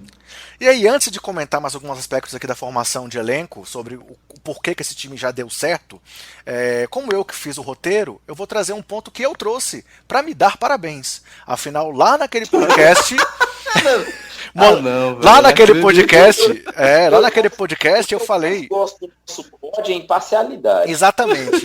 Eu que estou fazendo o roteiro, eu que estou conduzindo. Então, lá atrás eu falei para que o pessoal já guardasse a taça, porque o Lakers tinha renovado com o Alex Caruso. E você está vendo aí que o Caruzão entrou no jogo 6 e, brincadeiras à parte, foi mais um encaixe aí que você citou, os encaixes do Frank Vogel entre jogos, fundamental pode ser demais, assim, mas importante para aquele atropelo no último jogo. Ainda bem você... Que eu me retratei, né, do fundamental. Mas foi importante, porque você, assim, realmente foi uma mexida que balançou ali. A gente viu um time do Miami cansado do outro lado, tem várias situações que a gente poderia entrar, não vou entrar em detalhes de jogo a jogo, mas assim, Caruso foi titular no último jogo e eu falei lá atrás que o Lakers ia ser campeão pela renovação dele. Então, me deem parabéns. Lembrando que também naquela conversa a gente falou muito sobre o tanto que todos nós podemos nos identificar com Caruso, né? O próprio João comentou que a impressão que deve ser vai chegar no banco e o gerente olha o Caruso. Então, assim, não. Isso naquela época. Jogador que tem na liga, né? Naquela época, Marconi, hoje não mais. Mas vamos lá, João. O outro assunto que eu queria falar sobre essa questão do elenco, você até citou um pouco disso também já em uma das suas falas de hoje, mas assim, o fato desse Lakers já ter dado certo no primeiro ano de LeBron e Anthony Davis juntos. Afinal, a gente pega alguns exemplos desses times montados com estrelas, aquele Big Three de Boston deu muito certo já imediatamente, mas, por exemplo, o Big Three de Miami teve dificuldades no primeiro ano, só foi realmente ser campeão no segundo, e esse ano foi o primeiro que o Davis tinha chegado. Tudo bem, é o segundo ano do LeBron, mas o elenco mudou completamente para o Anthony Davis chegar. E aí o time já deu certo imediatamente, muito pelo encaixe dos dois, né? Afinal, além de ter sido líder de assistências da NBA, e eu afirmo que muito disso pelas assistências que ele deu pro Davis, que já é o cara que recebeu mais assistências numa temporada do LeBron, numa temporada reduzida, esse encaixe dos dois foi algo que realmente, posso até dizer que superou um pouco as expectativas, porque aconteceu muito rápido e o resto do elenco, talvez pela experiência desse, entre aspas, catadão que você citou, se encaixou muito bem em torno da dupla. Não sei, pelo menos é isso que eu vejo. Não sei se você concorda comigo ou se você tem alguma outra visão sobre o porquê desse Lakers já ter dado certo no primeiro ano dessa dupla reunida. Eu acho que o Anthony Davis é um cara que... tem esses vídeos de revenge, né, aí que a galera faz, e aí tinha um das análises assim, o pessoal saiu catando, tipo você aí com o episódio que a gente gravou ano passado, as bobagens que o povo falou. E uma delas era, o Davis é muito difícil de encaixar, ao contrário de um cara como Kawhi, que encaixaria fácil e tudo mais, né? Eu acho que não, na verdade, o Davis foi um cara muito fácil de encaixar, especialmente para o LeBron, que é um cara que tem a visão acima da média, né, para o jogo do basquete, não só a visão de quadro, que eu digo, né. Então, o LeBron não ia pedir a essa altura da carreira para o Lakers fazer o esforço de ir atrás do Davis, para ser um cara que ele não se sentisse completamente à vontade ao jogar com ele, né. Então, eu acho que existe esse senso de urgência no LeBron, dele, porque assim, o Marconi já falou, é o segundo para sempre e tudo mais, mas dependendo da opinião dele, existe esse debate e vai existir sempre, sim, né? Claro. E o LeBron sabe que ele precisa, 3 títulos é pouco para entrar, 4 ele começa a entrar na roda, e 5 muda bastante, 5 são 5, né? De 5 para 6 é 1 só no fim das contas. Então, eu acho que o LeBron tem esse senso de urgência muito grande. Não era um momento que ele podia. Lembra-se que se falou um pouquinho de Kyrie? Kyrie tinha ido para Los Angeles, Pra tinha sair fazendo dos holofotes. Uhum. e aí acho que o LeBron sacou que ele precisava de um cara que o Anthony Davis parece muito centrado assim no que ele faz. E ele é um cara extremamente competente dentro de quadro. O único revés aí que poderia acontecer era a questão de lesão, né? O Anthony Davis sofre muito com lesões ainda, sofreu bastante. É um cara muito novo e não tem esse lado de garantia que vai jogar muito, né? Mas tirando isso, eu acho que ele escolheu a dedo, obviamente, que ele queria para ser o companheiro, para tentar essa dupla de conseguir esse sucesso no primeiro ano, assim que chegasse, né? Se a gente for analisar bem, não tinha muita gente disponível para plug and play ali desse Lakers. O próprio Kawhi, se a gente for ver, a gente tem que ver até que ponto seria esse encaixe tão proveitoso quanto foi com o Anthony Davis, né? Então, é óbvio que a situação do Kawhi era que ele fosse complementar os dois, né? Então a gente já fala de outra coisa porque aí muda um pouco, né? São perfis diferentes para serem complementados. Mas se você imagina uma dupla LeBron e Kawhi, me parece assim um pouco até, não sei, às vezes vai bater demais, sabe, Redundante, entre né? si, Uhum. né? Isso. E o Anthony Davis não. E além de tudo, o Anthony Davis tem uma coisa meio low profile, né? Uhum. Ele não parece fazer questão de querer dizer, eu sou o cara, sabe? No fim das contas, aí, de novo, a gente não conhece esses caras a fundo, a gente não conhece o ego de cada um. Eu tenho a teoria de que qualquer jogador da NBA, superestrela, vai ter um ego ligeiramente inflado, por mais bobo que seja, né? Mas o Anthony Davis não parece ser um Jimmy Butler da vida, vamos dizer assim, que é um cara que dá muito mais trabalho de comandar, né? Uhum. E realmente esse encaixe, assim, é muito mais fácil o encaixe com o Davis do que o encaixe que foi com o Wade ou que foi com o Kyrie, como você citou. Porque o LeBron atuou muito como criador e o Davis como finalizador, né? Então realmente esse encaixe foi muito, muito bom. O que nós vimos aí até o momento aí das finais mesmo, a consagração da dupla, com recordes de pontuação em playoffs, com várias coisas aí pela frente. E como o Marconi citou lá atrás, as comparações com Kobe e Shaq, né? Mas... Passando então aqui para uma outra linha, para seguir aqui na condução do pod, fazendo uma rápida linha do tempo assim da temporada, aí depois se você quiser complementar, fique à vontade. A temporada regular do Lakers começou um pouco oscilante, né? Essa questão da defesa muito forte, mas o time em muitos momentos engasgando no ataque, você citou esse aí falando do Frank Vogel, mas no começo esse foi o momento mais evidente disso, e aí logo antes da bolha o time estava numa ascendente, tinha vencido o Bucks, tinha vencido o Clippers, estava muito bem, e a NBA parou. E aí viemos para a bolha, e mais uma vez o Lakers foi muito questionado no retorno da bolha, porque o ataque não encaixava, as bolas de três não caíam, o time forçava muitos tiros de três e mesmo assim não estava dando certo, até que nos playoffs o time foi se reinventando ali desde a primeira série contra o Portland, quando perdeu para o Portland e depois conseguiu dominar completamente a série, e aí depois... Contra o Rockets, foi incrível como o LeBron colocou o Westbrook no bolso, deu toco atrás de toco e dominou completamente mentalmente o Westbrook naquela série também, e aí acabou dominando a série. Teve de novo depois a série contra o Nuggets, que foi uma série bastante complexa, porque também teve que ter encaixes. A gente viu o Dwight Howard sendo importante na marcação do Jokic, e aí o Marconi deve ter ficado um pouco feliz, porque jogando às vezes aquele basquete antigo, de trombada, de empurrão, de cutucão, que o Marconi gosta muito aí dos antigamente, o que ele repetiu também com o Bam Adebayo nas finais, e aí sim, a gente viu... Miami merece todo o crédito por ter vencido o leste esse ano. Era um time desacreditado, jogou demais. O Butler jogou demais, o Hero jogou demais, o Adebayo jogou demais. E aí as finais também, vamos lá, teve o asterisco das lesões do Bund, do Reddit. E eu também acho que isso é uma besteira, porque lesão acontece o tempo todo. Temporada passada também teve Durant, Klay Thompson, isso vai acontecer. Mas assim, eu acho que é muito legal a gente ver essa crescente do Lakers, que pra mim representa muito do que você falou da dominância mental do LeBron. não que ele não quisesse vencer lá no começo, mas você vê o quanto que ele ia crescendo fase a fase. E aí você via como é que ele estava assim, agoniado na bolha pelas dificuldades que o time estava apresentando, mas ele talvez chegou num ponto da carreira que ele conseguia se centrar, se controlar, não descontar nos companheiros assim, muito claramente, para depois ter chegado nesse ponto de entre aspas, excelência, no melhor sentido da palavra, durante os playoffs. Então, para mim, essa temporada do Lakers demonstrou muito isso. Como que o LeBron, mentalmente, ainda é esse monstro. Você citou muito disso aí quando você falou que ele ainda vai ser o melhor da NBA enquanto ele quiser, e eu queria saber se você tem algo a acrescentar dessa minha linha do tempo, digamos aí, da temporada do Lakers. O Lakers ele começou um pouco errático no fim das contas. No começo, na verdade, ele perdeu pro Clippers de cara, né?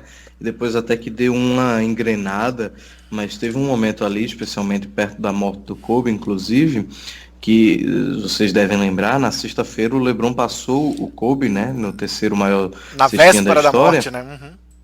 Isso. Mas foi num jogo horroroso. O Lakers estava levando uma surra do Philadelphia, assim. Então tava horrível o jogo e tudo mais, né? Foi um super anticlímax, assim, né? O LeBron passou, mas o Lakers estava em maus bocados ali.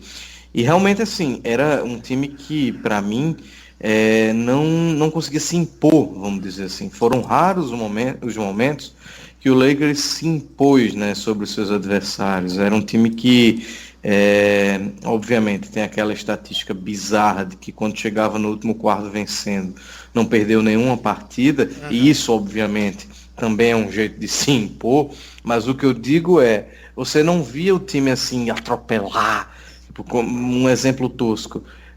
Na teoria era para ter chegado naquele primeiro jogo contra o Portland e atropelado. Um time que quer ser campeão, ele não fica dando essas vaciladas. Por mais que o Portland tivesse quente, né?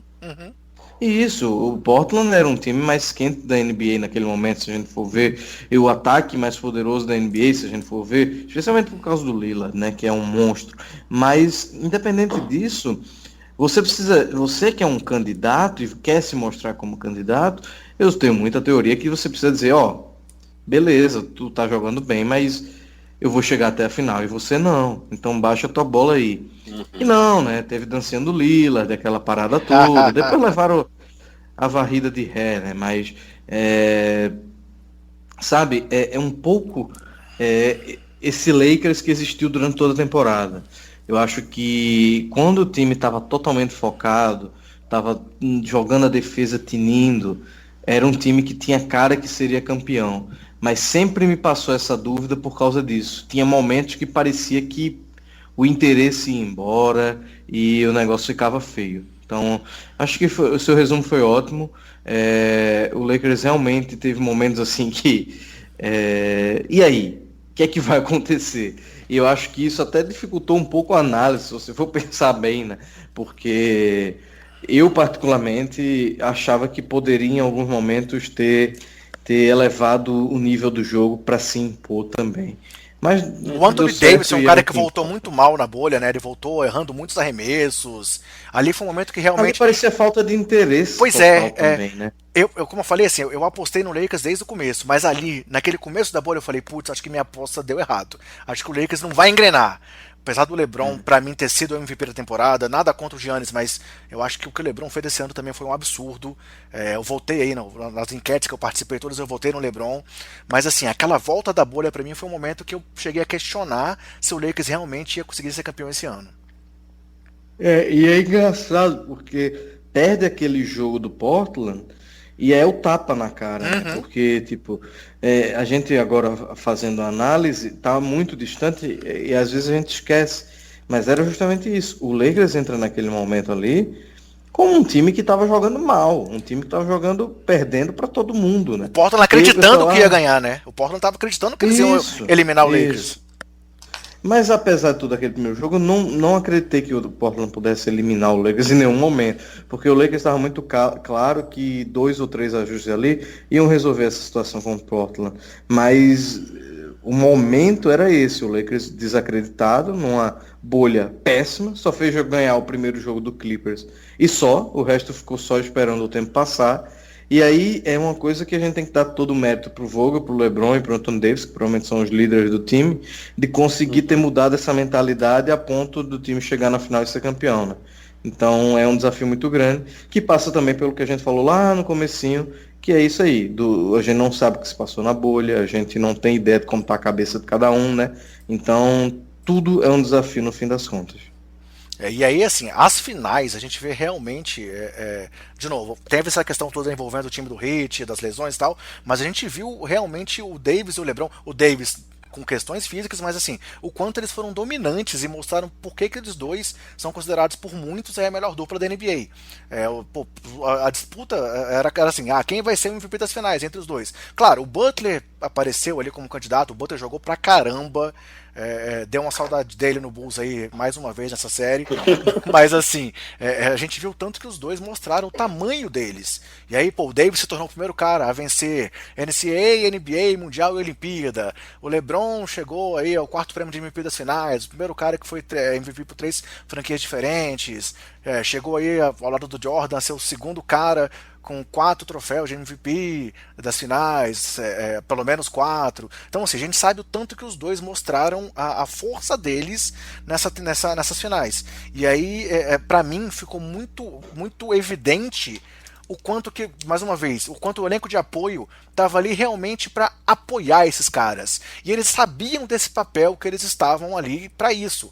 Então, assim, eram duas grandes estrelas e um elenco que aceitou, entre aspas, a sua posição. Claro, o Rondo fez a diferença em vários momentos, muito pela experiência dele, não até pelos números, mas pelas defesas. O Danny Green, que foi aí absurdamente criticado, na minha opinião, por aquele erro lá no jogo 5, mas, porra, vários jogos ele tinha o melhor plus-minus do time, pela importância defensiva dele. Não sei se você vai concordar comigo, mas assim, o Danny Green foi muito importante nessa campanha toda. E aquele erro ali naquele jogo, ele estava livre, o LeBron tinha que passar para ele mesmo. O LeBron, apesar do Lillard ter falado que ele teria arremessado, o LeBron fez uma jogada que não pode ser considerada errada, e o Danny Green tinha que tentar, mas ele arremessou e errou. É isso, basquete, a bola cai ou a bola não cai. O Kuzma, que teve aí também campanhas contra ele na internet, de não dar anel, outro absurdo. Foi um cara que, assim, nunca chegou ao que se esperava dele. Na época aí da troca, era engraçado que ele era aquele cara que não podia ir para o Anthony Davis, mas também contribuiu na medida do possível. Como eu falei, o Howard foi importante em alguns momentos dos playoffs, por mais que nas finais ele não tenha sido tão relevante assim. Mas, assim, para mim, o que ficou muito evidente nas finais foi o quanto esse time do Lakers tinha os seus papéis bem definidos. E aí, mesmo com as reinvenções que eles viam do outro lado em alguns momentos, como esse Miami aí que foi tão surpreendente, mesmo nas finais, Duncan Robinson com uma partida muito boa, Tyler Hero muito bem sempre, o Butler voando, ficou muito evidente que o Lakers era um time superior. E aí, não sei, Marconi, se você concorda, quer acrescentar, ou João, se quiser falar mais alguma coisa, assim, eu só quis trazer essa minha visão de como para mim ficou evidente que, apesar dos pesares que a gente discutiu lá atrás da formação do elenco, a formação do elenco foi muito bem feita. E aí, como o João citou lá no começo, podemos até dar aí os parabéns ao Pelinka, sem saber se ele realmente fez o que ele queria ou se foi tudo coincidência, né? É aquela coisa, André. Eu acho que, assim, o elenco de apoio, eu acho que o mérito é justamente esse que você falou. Os caras reconheceram o lugar que eles estavam, o papel que eles tinham a desempenhar. E talvez o melhor exemplo disso seja o próprio Dwight Howard, que a gente comentou lá atrás, né? Que era um cara totalmente perdido, que dava trabalho nos times, mas que ele se achava a super estrela. E ele entrou sabendo que ele tinha um papel bem definido e bem amarradinho para fazer no time. Eu lembro aqui, e aí eu vou trazer alguns nomes que vocês comentaram agora, porque nessa questão de importância para o time, na questão até do erro do Green, que o pessoal criticou muito, e aí eu já vi também alguns comentários interessantes falando até que ponto o erro foi do Green, o erro foi da jogada armada, que não botou a bola nos dois caras do time, enfim, isso aí a gente vai questionar o resto da eternidade. No outro pódio a gente conversou com o João e a gente perguntou para ele assim, quem seria o time que ele escalaria para fechar uma partida?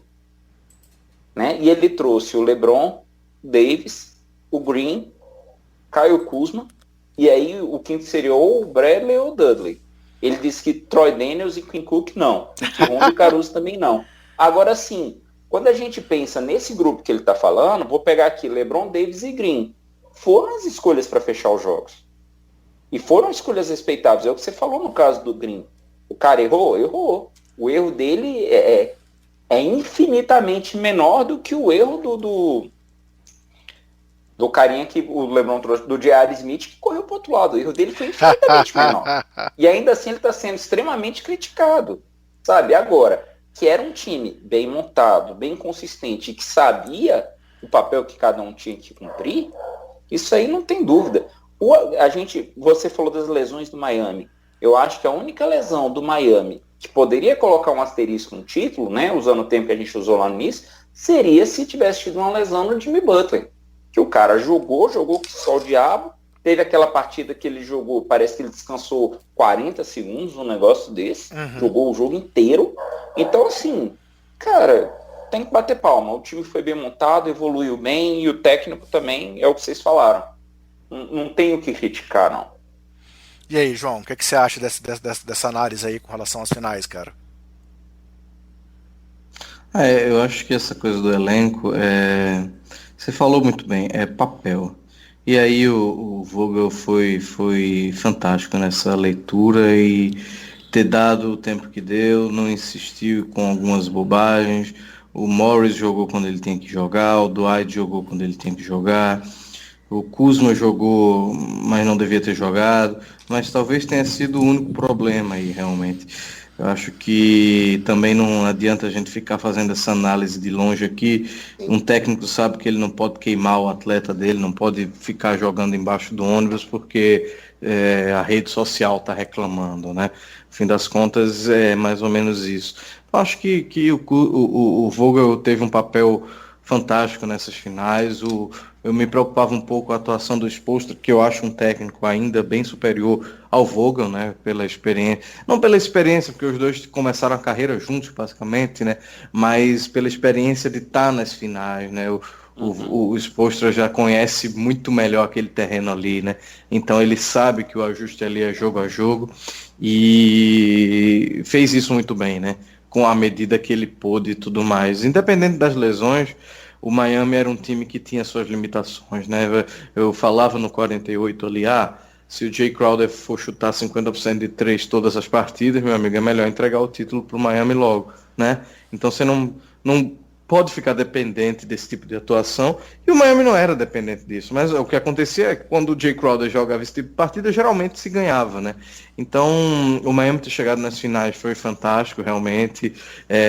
Acho que foi um aprendizado aí para todo mundo da NBA também, né, de ver que essa coisa do tank não necessariamente é algo que vai trazer coisa boa, né, dá para jogar e ganhar bem sem necessariamente ficar destruindo o time, né, sem ser competitivo e tudo mais. Então, achei muito legal a história, espero que o Pat Riley consiga reforçar o time ainda mais. Ele quer o Giannis, né, então não sei se ele vai reforçar muita coisa pro ano que vem, mas provavelmente para daqui a 2 anos ele quer o Grego lá jogando com ele, e vai ser fantástico. O Miami tem toda essa cultura que ele deixou lá, e eu acho que na próxima década vai continuar sendo um time de extrema relevância, mas o Lakers conseguiu no estilo dele, né? Não tem estilo mais Lakers do mundo do que juntar 2 estrelas e montar ali o Bumba Meu Boi. E ali eu realmente comecei a dar valor um pouco nessa questão do técnico e como ele conseguiu, ao lado das 2 estrelas, distribuir os papéis de modo que o time fosse forte, competitivo, a ponto de ser campeão, né? Eu acho que a gente tem que ter esse cuidado na análise. É muito fácil ser campeão com o LeBron Anthony Davis. É fácil até certo ponto, né? Você precisa montar o resto do time, e na NBA atual é difícil montar o resto do time porque você vai ter limitações, né? Você não consegue pagar LeBron e Anthony Davis e também trazer sei lá quem, Chris Paul, né? Então você tem que ter cuidado com o que vai acontecer ali. Então achei legal. As finais eu acho que foi a coroação realmente, e legal que foi a 6 jogos, né? Eu não queria que fosse a 6, mas tudo bem. Mas também tirou por terra que essa coisa, vai ser fácil e tudo mais. Não é fácil, né? O time, você via nos jogos que o time do Miami era extremamente bem treinado, né? E um time que dava trabalho em todos os momentos, e Jimmy Butler fantástico, né? Assim, por mais que eu tenha ressalvas com relação ao como o time marcou ele lá naquela primeira partida que ele fez 40 pontos, 28 mil rebotes e 47 mil assistências. Eu achei que o Vogel poderia ter sido um pouco mais agressivo, mas se não foi, azar do Vogel, né? O Jimmy Butler só fez aproveitar e escreveu o nome na história aí, né? Uma das performances mais marcantes da história das finais. E aí, um último olhar aí para o passado, para o que aconteceu aí do título, você também já citou aqui, eu também já citei em alguns momentos, toda a questão dessa aura envolvendo a morte do Kobe para esse ano, né? Como você citou, o LeBron tinha acabado de passar ele como terceiro melhor cestinha da temporada, de todos os tempos, ele faleceu na sequência, houve aquele ritual, aquele funeral, toda aquela questão, as homenagens, e essa temporada ficou muito claro a questão do sentimento do Lakers de jogar pelo Kobe. E aí a proximidade do LeBron com ele ficou muito evidente em todo esse aspecto. E assim, você como torcedor obviamente vai concordar com isso, mas um dos motivos também que fez eu apostar sempre nesse Lakers era isso. Eu achava que esse time tinha esse fator a mais pesando para conseguir esse resultado. E aí, para mim, nada mais merecido do que esse título aí também para homenagear toda a história do Kobe, né? E aí, essa união aí dos legados de LeBron e Kobe fica muito bonita de se ver nesse momento. Não sei se você tem alguma coisa a falar sobre isso, Marconi. Não, eu concordo contigo. A gente teve um pod bem duro e bem emocionante quando a gente foi falar sobre a morte do Kobe. E eu acho que toda e qualquer homenagem que fosse feita pela Liga nessa temporada, não só pelo Lakers, era mais que merecida. Ficou muito para mim na memória aquele jogo em que o Anthony Davis meteu a última bola do jogo. Sim, contra o Nuggets, exato. E ainda gritou for Kobe, né? Tipo, cara, aquilo ali é antológico. Você pensar numa situação daquela, pensar numa cena daquela, e você fala assim, sim, a conversa do vestiário vamos dar esse título por causa do Kobe. O João falou várias vezes sobre como será que eram nos bastidores, a dinâmica, o que acontece, as coisas que a gente não vê, né, e sobre comprar o discurso do técnico e tudo. Eu fico imaginando quantas vezes isso não foi usado como um diferencial no motivador do time. Precisamos fazer isso pela memória do Kobe. Foi emocionante. E aí, João, algo a acrescentar sobre isso, cara? Eu assim, confesso que muitas vezes isso não estava mais muito na minha cabeça. Tenho uma relação complicada com o Kobe. Ele é certamente meu ídolo de infância e ele é um cara que, sei lá, para vocês terem ideia, quando eu jogava basquete ainda no colégio, eu cheguei a sonhar que ele e Shaq estavam indo visitar a gente lá. Então, assim, era uma coisa que tinha uma relevância muito grande na minha vida. E então eu ficava correndo e gritando Kobe Bryant, Shaquille O'Neal, né, essas coisas. Enfim, eu acho que independente dessa relação, acabou sendo meu ídolo de infância há muito tempo. Só que eu já estava até um pouco esquecido. Eu acho que a pandemia acabou distanciando a gente muito do acidente em si, né? No momento foi extremamente impactante, a gente não sabia se a NBA ia jogar, não ia jogar, o que é que ia acontecer. Teve um memorial para ele lá com o Jordan extremamente emocionado, uma coisa que é raríssima de se ver, porque o Jordan não vai para a rua, basicamente, né? É um cara que não existe como figura pública, tirando no Last Dance, né? Que aí a gente sabe as motivações dele, mas eu acho que a gente acabou ficando um pouco distanciado, mas os caras não, né? Eu acho que estava toda hora sendo lembrado disso. Não é como se, por exemplo, o Pelé morresse e o Santos fosse virar campeão brasileiro. Não, o Pelé tem 80 anos, né, minha gente? O Kobe não. O Kobe tem 42, tinha 42, morreu num acidente de helicóptero, velho, do nada, assim, num domingo, sabe? E você fica sabendo pelo TMZ, de repente você abre o Twitter, tá lá dizendo que Kobe Bryant morreu. É uma coisa que ninguém estava preparado jamais para isso. Então, você imagina para os caras, o LeBron tinha acabado de passar ele, velho, eles tinham feito uma videochamada, né, na sequência. Isso, fez um FaceTime lá e tudo mais, velho. Então, eu acho que para os caras independente assim, porque um Caruso da vida, um Caio Kuzma, a ligação deles com o Kobe é realmente de ídolo, né? Não é de jogador, mas para o cara como LeBron, como o próprio Anthony Davis, acho que eles jogaram juntos em seleção e tudo Jogaram. mais, então eu tenho conhecimento, tem a questão do Kobe pai, que também foi o que ele acabou virando depois de aposentado, né? O cara que ganhava prêmios como Oscar e ao mesmo tempo era pai de 4 meninas que um inclusive também faleceu junto com eles, então eu acho que com ele, né? Eu acho que teve para eles esse guia, né? Esse guia tava, esse mantra quase, né? Tava na cabeça deles ali todo santo dia. Eu acho que eles acordavam e lembravam que estavam na bolha da NBA, mas lembravam também que estavam jogando no Lakers e que estavam jogando por Kobe ali naquele patchzinho, né? Eu acho que teve uma relevância muito grande. A camisa assim. Black Mamba, que quase saiu invicta. Teve a camisa, né? Uhum. Isso aí eu não gostei, achei desnecessário jogar com a camisa aqui no jogo 5, porque poderia vencer, né? Acho que é uma pressão que não faz muito sentido, sabe? Tipo, você já tá invicto com isso aqui, vamos jogar para ver se garante o título. Mas eu entendo, é a tentativa. Seria muito bonito se o Lakers tivesse sido campeão com a camisa em homenagem ao Kobe, né? Mas acontece e acabou sendo campeão com aquela maldita camisa branca que só traz azar. Aquela camisa, pelo amor de Deus, né? Não faz sentido nenhum. Beleza. João, então antes de ir pro nosso encerramento aqui, a gente já tá falando muito tempo, estamos tomando muito do seu tempo aí, você também tem seus afazeres em casa aí, como pai, como marido. Futuro, cara. Você já falou um pouco aí que não aposta no Lakers como principal favorito do ano que vem. A gente sabe aí quando o Anthony Davis já disse que deve não optar pelo contrato, mas deve renovar.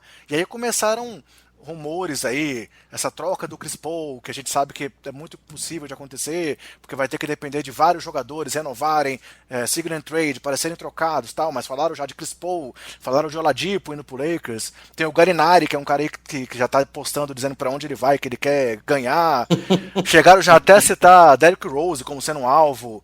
E aí eu quero abrir um parênteses aqui para citar aquela sua thread lá do Twitter do Derrick Rose sobre a questão envolvendo a acusação de estupro, tá? Então, galera, quem não viu, entra lá no Twitter do João e dá uma lida para lembrar tudo que envolve o Derrick Rose, que é um cara que tem todos os méritos dentro de quadra, mas também tem essas questões aí fora que podem ser consideradas relevantes. Nessa semana aí que a gente viu um caso Robinho pipocando e tendo tanta referência aí, então queria saber de você, João, o que você acha que pode ter aí no futuro? Você acha que o Lakers vai tentar manter a maior parte do elenco, vai buscar realmente aí um nome de peso maior, como o Oladipo, o Chris Paul, ou vai tentar trazer gente aí com salário baixo? Já estão tentando se livrar do salário do Lou Deng também, que está lá ainda pactando.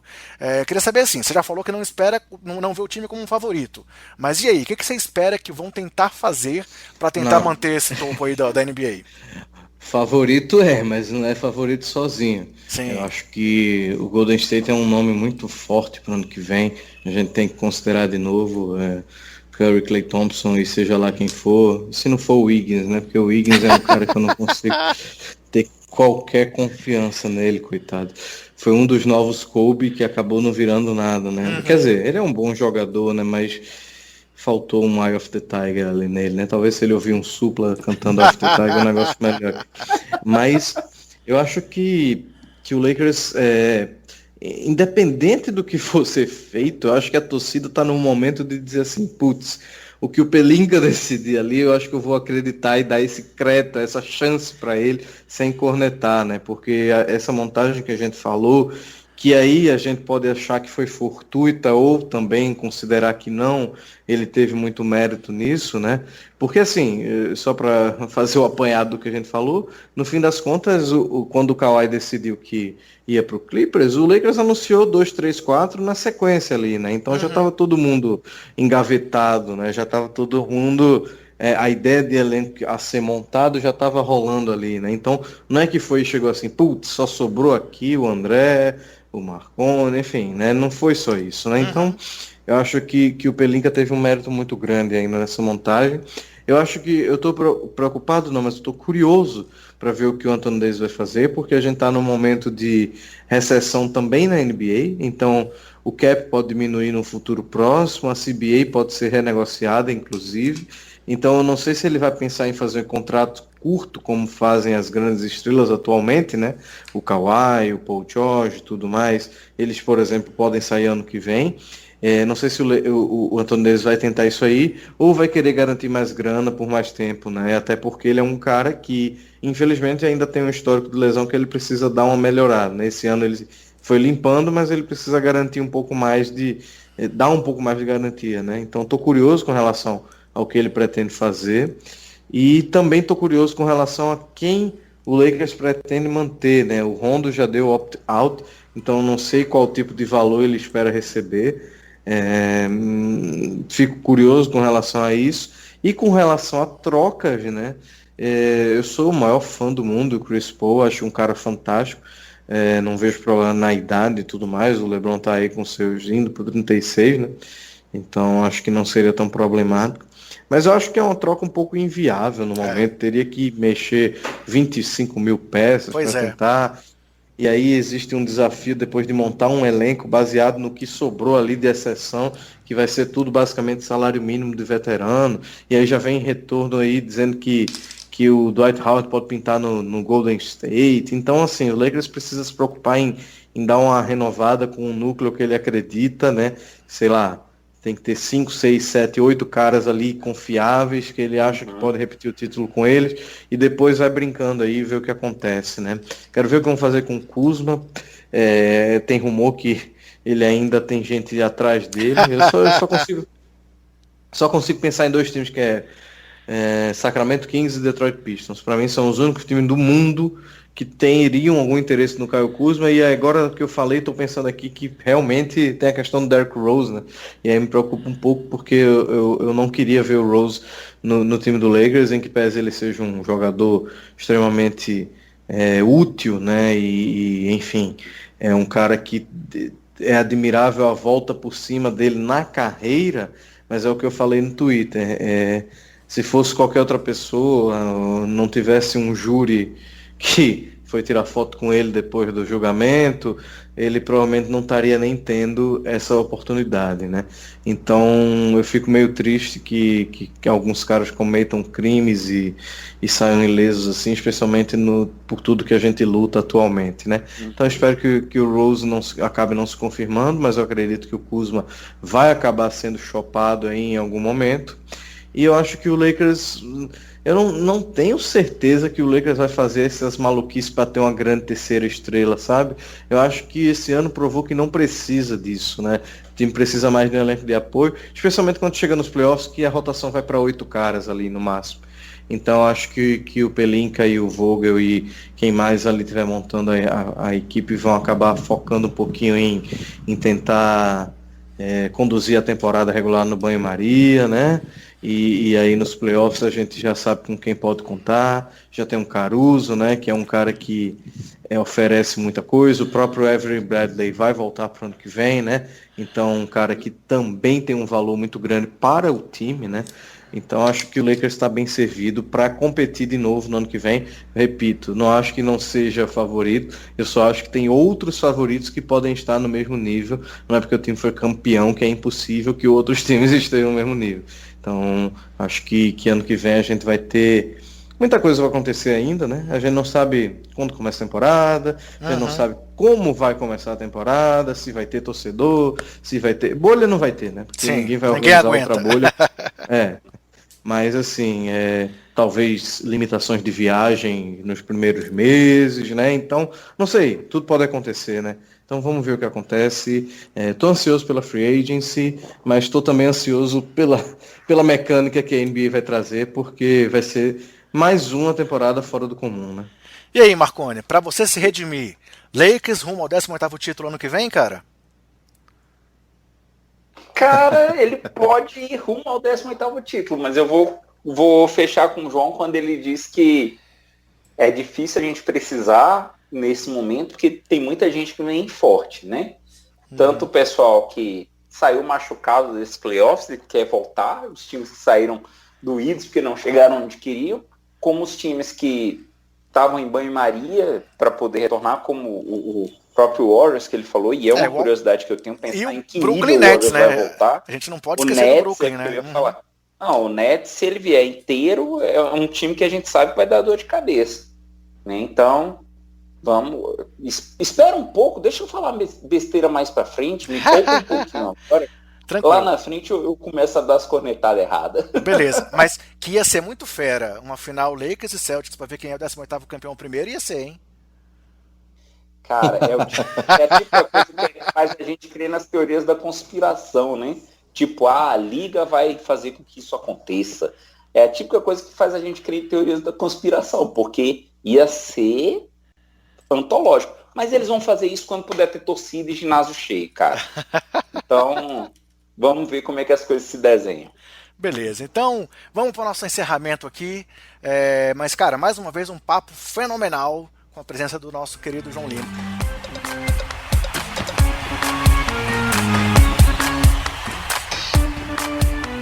Marconi, e aí, alguma coisa a acrescentar nessa reta final aqui do podcast, cara? Cara, eu queria agradecer pelo convite mais uma vez. Como eu comentei no início, eu tô um pouco afastado do pod e tal, de algumas questões, e aí vou aproveitar para fazer o jabá. Como você disse, a questão de ser psicólogo, eu tenho me dedicado mais à psicologia durante esse período, então isso tem demandado um pouco mais de tempo para mim, seja pela questão de atendimento e tudo, seja pela questão do estudo, né, que isso demanda, a gente tem um cuidado com os casos que a gente pega e tal. Tem sido uma coisa bem bacana e que tem sido legal para mim. Fico até feliz do João ter levantado essa bola lá no início, quando ele comentou a respeito de como é a oportunidade dele de, no processo terapêutico, poder falar e ter alguém para ouvir. Fico feliz que você tenha levantado essa questão aqui, porque a gente, nesse período de quarentena, o que a gente tem precisado trabalhar a respeito da nossa manutenção de saúde mental, de saber lidar com esse cenário todo, tem sido algo muito intenso. Então, o meu distanciamento com o pod tem a ver com essas questões. Agradecer pro João, cara, mais uma vez, muito bom estar contigo, muito bom estar te ouvindo e aprendendo com você. Fico feliz. Você falou o lance do Rose agora, e eu lembro com muita clareza quando você falou assim, eu não tenho como desvincular a obra do autor. Eu lembro que você falou isso no outro pod quando a gente estava comentando. E você falou assim, o cara pode ter feito a melhor coisa do mundo, mas se ele, enquanto pessoa, não está de acordo com aquilo, eu tenho uma dificuldade muito grande em olhar para esse sujeito. Eu acho muito bacana a gente ter essa coerência, e é o que você falou, tudo que a gente tem lutado, tudo que a gente tem discutido, tudo que a gente tem pleiteado, tudo que a gente tem revisto de nossa postura enquanto sociedade, eu acho muito bacana isso, eu acho muito legal, muito coerente, e eu bato palma para você mais uma vez por causa disso. Gente, muito, muito, muito obrigado. Amigo basqueteiro, valeu mais uma vez por estar com você, estava com saudades. Valeu, Marconi, foi muito bom poder conversar com você. Assim, como eu falei, a época do Basqueteiro Office, pelo nosso formato, eu gravei esses 38 podcasts sozinho, então tava com saudade de conversar sobre NBA com alguém. E aí, João, mais uma vez, muito obrigado, cara. Como eu já brinquei com você em conversas paralelas, aquele nosso podcast lá de trás é o nosso recorde de plays até hoje, então por isso que a gente achou legal fazer essa nossa brincadeira aqui, de voltar lá para trás, para poder amarrar de uma vez por todas aqui o título do Lakers. Já tinha comentado sobre o título no nosso pod curtinho, mas era importante fazer uma amarração dessas e a sua presença para isso é fundamental. Então, quero te agradecer mais uma vez e abrir seu espaço aí para sua despedida e para você falar também do seu trabalho lá no 48 Minutos, cara. Eu que agradeço, é uma honra muito grande. Você falar, foi o episódio mais ouvido, eu fico muito feliz, porque é um episódio que marcou gravar, inclusive. O Marcon estava falando aí agora, e eu lembro da gente falando isso um pouco do que a gente quer deixar no mundo, no fim das contas, né? E é nessa tentativa que eu tento trabalhar ultimamente, né? Por mais que eu tenha meu emprego fixo, eu também tenho a minha empresa de produção de conteúdo e, consequentemente, é onde a gente produz 48 minutos e onde a gente tenta fazer algo diferente. A gente realmente é um podcast que tenta simplesmente falar o que a gente acredita e não tem muito medo de, mas fulano pode achar ruim ou ciclano pode achar ruim.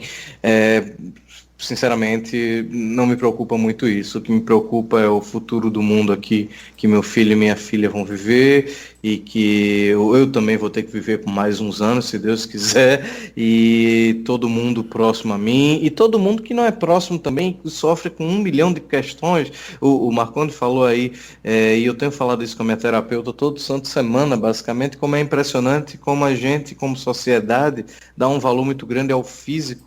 E é um valor meio fake, né? O pessoal gosta de ir para academia, coisa e tal. Mas ainda assim, quem se trata realmente de alimentação e tal, trata muito físico, né? Mas a cabeça a gente esquece de tratar. E se eu pudesse dar esse recado aí, que quem não faz uma terapia, vá atrás de um profissional. Não precisa ser o Marconi, porque eu não estou fazendo jabá para ele. Mas vá atrás de um profissional que eu acho que vai valer muito a pena. A gente se encontra, a gente se acha. E quando a gente se acha, a gente começa a servir melhor os outros que estão próximos da gente. Eu acho que isso é uma coisa que todo mundo deveria buscar, né? Porque a gente fica mais feliz mesmo. Acho que é isso. Então, por isso tudo que eu fico... Essa questão que eu falei do Kobe é uma questão que eu tenho muito difícil dentro de mim. E, você é um hipócrita porque você fala mal do Rose e aí não pode falar do Kobe. Não, não é isso. Mas o Kobe era... E aí um dia eu vou convidar o Marconi para falar sobre isso. A gente tem uma construção de heróis na nossa cabeça. Eu, por exemplo, tenho uma presença muito pouca do meu pai na minha vida, então muito provavelmente o Kobe serviu como uma figura, de certa forma, ali de referência masculina em algum momento da minha vida, né? E então você imagina o que é isso para um moleque que cresceu imaginando ser alguém como aquele cara. Hoje ele, na cabeça desse moleque, que agora é um adulto, existe um conflito muito grande de saber o que ele realmente fez ou deixou de fazer, né? E quando eu vejo coisas como essa do Robinho acontecendo, e eu vejo gente passando pano, meu grande medo é ser esse cara que eventualmente passou um pano uma vez, né? Então, essa questão do Kobe é muito difícil para mim, de verdade. Ele já faleceu, já nos deixou, mas eu digo a vocês tranquilamente que é uma coisa que, vez ou outra, eu me pego pensando na nossa construção de heróis, né? De pessoas que a gente nem conhece, né? E é aquela coisa mais brega do mundo, e eu falei isso no último episódio que a gente gravou, se brincar. O herói, no fim das contas, é quem está próximo aqui da gente, falou. A nossa amizade aqui, a família e tudo mais. Então, é engraçado como a gente volta nesse tema, né? Então, que os ouvintes aí, eu acho que é muito massa acompanhar a NBA, é uma coisa que me diverte pra caramba. Guilherme já assiste aqui, quando ele consegue ficar acordado, ele vê umas coisas comigo, já acha LeBron maravilhoso e tudo mais. Catarina, se Deus quiser, quando ela entender melhor as coisas, vai assistir comigo também. Mas a gente, acima de tudo, a gente tem que ser a gente, né?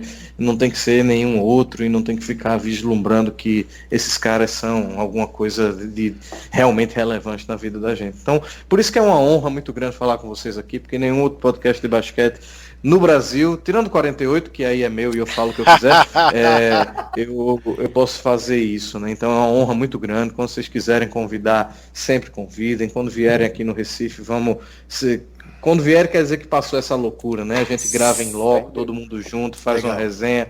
Então vai ser com certeza uma coisa muito épica e é uma honra muito grande. Apareçam no 48, eu vou convidar mais efusivamente, assim, dizer dia tal, vão e tudo mais, porque senão vocês não vão dizer, chama aí pro 48, não.